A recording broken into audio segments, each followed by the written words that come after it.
Picture this. You've just completed your second novel. You're days away from welcoming your first child, and suddenly, your phone won't stop ringing with Hollywood executives desperate to turn your unborn book into their next blockbuster hit.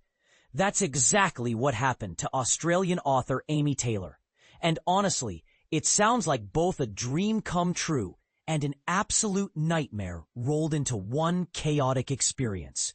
When Taylor put the finishing touches on Ruins, her gripping tale about a couple's disastrous getaway to Athens, she expected a peaceful few weeks before publication, maybe some quiet time to prepare for motherhood. Instead, she found herself fielding calls from 9 different production companies while literally counting down to labor. The final pitch meeting? Just 3 days before her son Teddy made his grand entrance into the world. Picture me at 39 weeks pregnant, hopping on Zoom calls at ridiculous hours, watching my inbox explode with new proposals. Taylor recalls from her Brunswick home in Melbourne's inner north. But here's where it gets interesting. Instead of feeling overwhelmed, she describes it as the best experience ever. And this is the part most people miss. While her book wasn't even hitting shelves yet, these industry professionals were already falling head over heels for her story. Talk about validation at the perfect moment. You know that eerie quiet period right before your book launches? It's like radio silence, where you're just sitting there wondering if anyone will actually care, Taylor explains. So having these production companies call me up just to gush about my work, honestly, it felt like the universe throwing me the most incredible lifeline. The feeding frenzy continued even after Teddy's arrival, but ultimately, the rights landed with some pretty impressive names. Oscar-nominated powerhouses Vanessa Kirby. You know her from Pieces of a Woman and those Mission Impossible films. And Sebastian Stan, The Apprentice, a different man. They're not just starring as the troubled couple Emma and Julian. They're also producing this Miramax adaptation. Now, Taylor admits she tried playing it cool during that first meeting. They introduced themselves and started talking. And I remember sneaking a glance at myself in the corner of the Zoom screen. My face was just. She laughs. I thought I was being so composed and professional. But here's where it gets controversial. What actually sealed the deal wasn't the star power or the prestige. It was something much more personal and, frankly, rare in Hollywood. Genuine passion for the source material. Look, the celebrity factor was obviously exciting, but what really drew me in was hearing Vanessa and Sebastian talk about their actual connection to the work, Taylor reveals. They took time to share why this story mattered to them personally. In an industry known for superficial interest, that felt incredibly generous and authentic. So what exactly makes Ruins so irresistible? Think Netflix's moody adaptation of The Lost Daughter. That sane, sun-soaked Mediterranean atmosphere hiding something much darker underneath. Taylor's novel follows Emma and Julian as they house-sit in Athens, supposedly to reconnect and figure out their future together. The big question looming over everything, whether they should try for a baby. But then they meet Lena, a magnetic local who completely upends their already shaky dynamic. And this is where Taylor makes a bold, creative choice that might ruffle some feathers. She deliberately avoids the postcard-perfect Greece that most stories serve up. No endless blue seas or pristine white villages here. Instead, she plunges readers into something claustrophobic and charged. An Athens that's complex, troubled, and absolutely buzzing with tension. Athens carries this incredibly turbulent history, and even recently with all the economic upheaval, it's not an easy place to live or even visit, Taylor explains. I wanted that underlying pressure cooker atmosphere because my characters were already on edge. Taylor first experienced Athens firsthand in 2019, And unlike most tourists who use it as a quick stopover en route to the islands, she was completely captivated by the city's layered history.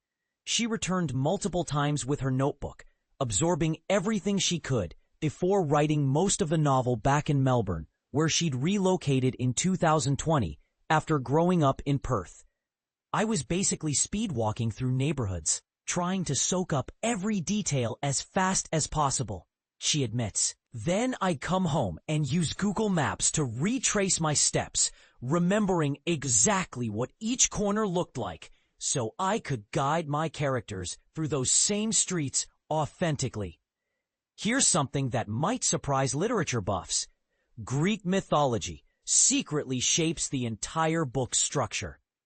Taylor crafted a 3-act arc that nods to classical drama, complete with a chorus-like opening, escalating complications, and even that dramatic hand of God plot device where impossible problems resolve in unexpected ways.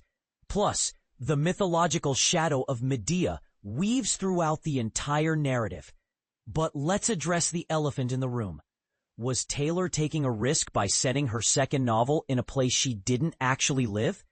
Her debut, Search History, which Netflix also snatched up this year, talk about a hot streak, was rooted in her everyday Melbourne experience.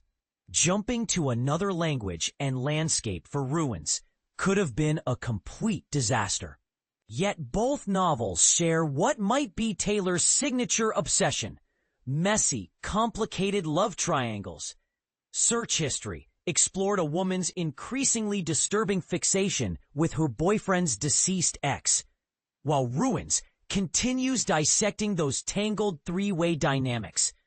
Honestly, I think it's nearly impossible to write a compelling novel about just 2 people breaking up, Taylor argues, and this might spark some heated debate among writers.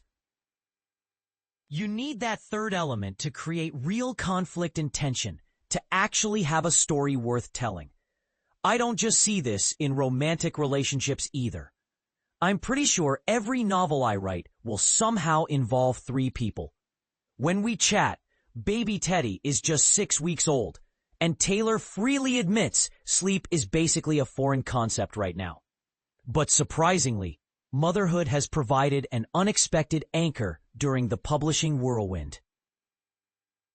I can escape into 2 completely different worlds when I need to reset, she reflects. And having something as immediate and grounding as a newborn automatically snaps you back to reality when those publishing anxieties start spiraling. The film deals have also delivered something arguably more valuable than recognition: financial breathing room. With both Ruins and Search History now optioned, Taylor, who previously worked in marketing, has bought herself precious time to focus on her third novel without the pressure of finding another day job. As I'm watching the clock tick, trying to decide whether I should get a regular job so I can write my third book slowly, or dive in faster while figuring out how Teddy fits into everything, I kept telling my partner, I just need someone to drop some money into my life. That's literally what I need, she laughs. And wouldn't you know it, the gods delivered. While her next novel simmers in development, Taylor might soon find herself back in Athens. This time wearing the executive producer hat on her own adaptation. Talk about coming full circle. The Ruins that inspired her fiction could soon become the backdrop for her film debut. But here's a question that might divide readers. Is Taylor's rapid success a testament to genuine talent? Or is she just incredibly lucky with timing? When you look at the current Hollywood landscape desperately seeking fresh, diverse stories, did her work succeed because it's exceptional, or because it hit the market at exactly the right moment?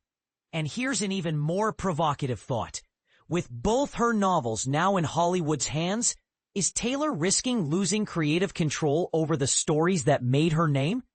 How much should authors compromise their original vision for screen adaptation success? What do you think? Is Taylor's whirlwind journey from unknown novelist to Hollywood darling inspiring or concerning? Does her focus on love triangles represent sophisticated storytelling, Or a limiting creative pattern? Share your thoughts in the comments below.